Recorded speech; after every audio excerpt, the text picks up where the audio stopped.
네, 오늘 같이 보실 말씀은 시편 7편 말씀입니다. 같이 보겠습니다. 주 나의 하나님, 내가 주님께로 피합니다. 너를 뒤쫓는 모든 사람에게서 나를 구원하여 주시고 건져 주십시오. 그들이 사자처럼 나를 찢어 밟기어도 나의 목숨 건져줄 사람이 없을까 두렵습니다. 주 나의 하나님, 내가 만일 이런 일을 저질렀다면 벌을 내려 주십시오. 내가 손으로 폭력을 행했거나 친구의 우정을 악으로 갚았거나 나의 대적이라고 하여 까닭없이 그를 약탈했다면 원수들이 나를 쫓아와서 내 목숨을 덮쳐서 땅에 짓밟고 내 명예를 짓밟아도 나는 좋습니다. 셀라. 주님, 진노하며 일어나시고 내 대적들의 기세를 꺾어 주십시오. 하나님, 깨어나셔서 판결을 내려 주십시오.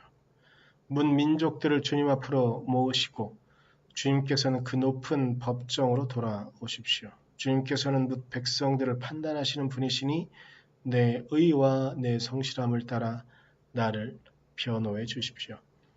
악한 자의 악행을 뿌리 뽑아 주시고 의인은 굳게 세워 주십시오. 주님은 의로우신 하나님, 사람의 마음속 생각을 낱낱이 살피시는 분이십니다.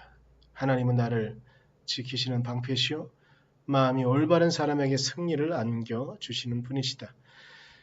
하나님은 공정한 재판장이시요 언제라도 악인을 벌하는 분이시다. 뉘우치고 돌아오지 않으면 칼을 갈고 활을 겨누어 심판을 준비하신다. 살상 무기를 준비하시고 화살 끝에 불을 붙이신다. 악인은 악을 잉태하여 재앙과 거짓을 낳는구나. 함정을 깊이 파지만 그가 만든 구덩이에 그가 빠진다. 남에게 준 고통이 그에게로 돌아가고 남에게 휘두른 폭력도 그의 정수리로 돌아간다. 나는 주님의 의로우심을 찬송하고 가장 높으신 주님의 이름을 노래하련다. 아멘.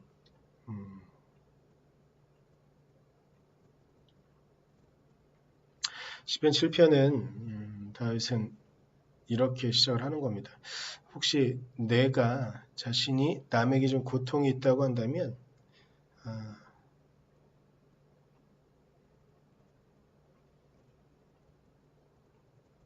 그 고통을 자신이 그들에게 잘못한 그 잘못을 용서하지 마시고 나를 징벌해달라고 이야기를 시작하는 것처럼 시작을 합니다. 그런데 다윗은 계속 이렇게 말하고 있는 겁니다. 이 세상을 좀 보다 보면 어찌 보면 우리가 이 땅을 살아가는 우리도 참 많이 느끼는 그런 부분일 텐데 이 땅을 살아가다 보면 악한 자들이 더 잘 나가는 것 같고 의인, 자신의 눈으로 보았을 땐, 우리의 눈으로 보았을 땐 의인이고 정말 바른 사람들이 오히려 어려움과 곤란에 처해 있는 부분들을 목격하게 되는 거죠. 그래서 이런 것들을 보면서 다윗이 말하는 겁니다. 특별히 4절, 5절 말씀을 좀 다시 되새겨보면 자신이 친구의 우정을 악으로 갚았거나 나의 대적이라고 하여 까닭없이 그를 약탈했다면 또 원수들이 나를 뒤쫓아와서 내 목숨을 덮쳐서 땅에 짓밟고 내 명예를 짓밟아도 나는 좋습니다라고 말하는 겁니다. 혹여라도 자신에게 그러한 것들이 있다고 한다면 자신이 이런 징벌을 받아도 상관이 없다고 말하는 거죠. 그런데 다윗이 정말 하고 싶은 말은 9절 이하에 나오는 거죠. 악한 자들의 악행을 좀 갚아주시고 의인들은 굳게 세워주셨으면 좋겠는데 우리가 목격하는 것처럼 상당히 많은 부분에서는 그렇지 않은 것들을 보게 되는 것이죠.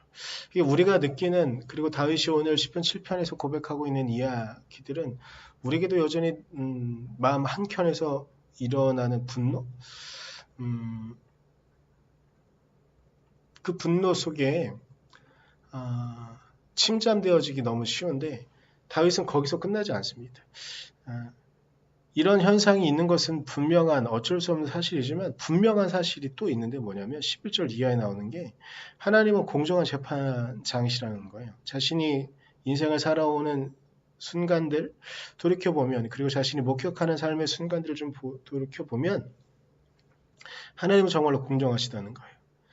그래서 지금 잠깐 잘 나가는 것 같은 사람들, 악을 행하면서 잘 나가는 것처럼 보여지는 사람들에게 경고하면서 말하는 게 뭐냐면 12절 뉘우치고 돌아와라.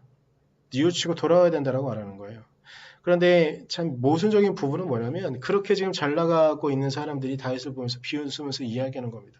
너 의로운 척했지? 너만이 하나님의 뜻을 갖고 있는 척했잖아.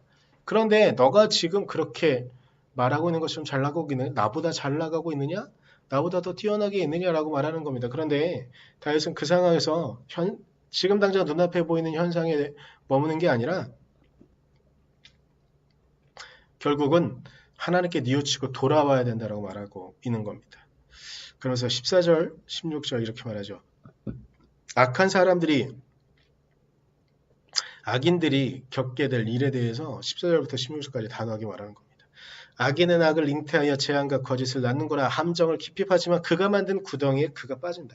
악한 사람이 하는 것 결국은 너가 파놓은 함정에 너가 빠질 수밖에 없다라고 말하는 겁니다. 그래서 16절 남에게 준 고통이 그에게로 돌아가고 남에게 휘두른 폭력도 그의 정수리로 돌아간다. 이 땅을 살아가다 보면 정말 많이 이런 사람들을 봅니다. 자신은 자신이 파놓은 함정에 결코 빠지지 않을 거고 자신이 만든 구도 속이기 때문에 결코 자신은 그런 악함으로부터 그런 다른 사람들이 겪는 고통이나 아픔은 자신은 결코 당하지 않을 것처럼 하는 사람들이 있습니다. 그런데 거대한 인생의 시간들 속에 좀 보면 그 사람들도 결국은 심판받는다는 겁니다. 왜냐하면 그 이유를 다윗은 17절에 이야기합니다. 나는 주님의 의로우심을 찬송하고 가장 높으신 주님의 이름을 노래하란다. 무엇이냐면 이 모든 일들이 이루어지게 하는 것은 주님이신데 이 주님이 의로우시다라는 겁니다. 우리는 선택해야 될 겁니다. 우리가 악함 속에 계속 있을 것이냐 아니면 마음을 돌이켜 지금 당장은 우리가 힘들 수 있지만 결국 하나님께서 당신의 뜻을 이루실 그때를 돌이켜보면서 기대해보면서 내가 마음을 돌이켜 하나님의 은혜 속에 있을 것인가. 우리는 하나님의 은혜 안에 있기를 소망합니다. 지금 당장은 우리가 다른 이들보다 주변의 악한 이들보다 잘 못 나갈 수도 있습니다. 지금 당장은 우리가 잘 못 나가는 정도가 아니라 우리 주변에 있는 사람들이 우리를 손가락질하면서 너 그렇게 살아가는 거 아무것도 아닌 거 너가 지금 이렇게 보여주고 있지 않느냐 라고 하면서 우리를 공격할지도 모릅니다. 하지만 우리가 정말로 주님의 뜻을 쫓아 주님의 말씀을 쫓아 서 있다고 한다면 결단코 하나님께서 우리를 당신의 사랑으로 세워줘 주실 것이라는 믿음을 갖고 우리가 설 수 있기를 또한 오늘 하루를 그렇게 우리가 살아갈 수 있기를 소망합니다. 기도하겠습니다. 주님, 주님의 은혜와 주님의 말씀 가운데 살아갈 수 있기를 간절히 소망합니다. 우리가 이 땅에 살아가는 사람들의 현상들, 잠깐 있는 현상들 속에 지지 않게 하시고 결국은 당신의 의로움을, 당신의 정의를 이루시는 그 하나님의 은혜 안에 살아갈 수 있도록 하나님 우리를 붙잡아 주셔서 우리가 온전히 아버지의 뜻만을 쫓게 하시고 악인의 길을 쫓는 것이 아니라 주님께서 우리에게 가라고 하시는 그 길을 갈 수 있도록 주님 우리를 붙잡아 주시고 우리가 넘어지지 않으며 쓰러지지 않을 수 있도록 우리를 붙잡아 주시옵소서.